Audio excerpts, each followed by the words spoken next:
Do you want to see unsent messages on Messenger? You can read unsent messages on Facebook Messenger with just a few simple steps. Before we begin, please like this video and subscribe to our channel for more tutorials and tips. I've also included some helpful tools and apps in the description, so be sure to check them out.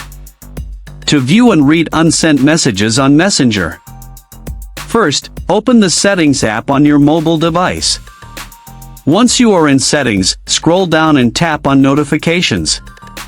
Here you will see different notification settings. From here, find and tap on Advanced Settings. A new screen appears.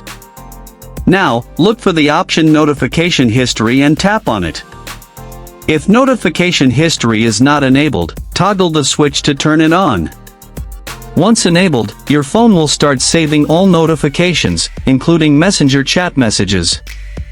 Remember that this feature may not be available to all mobile devices.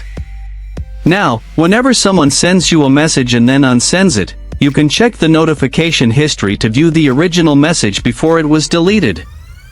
Scroll through the list of saved notifications and find the Messenger notifications to read the unsent message.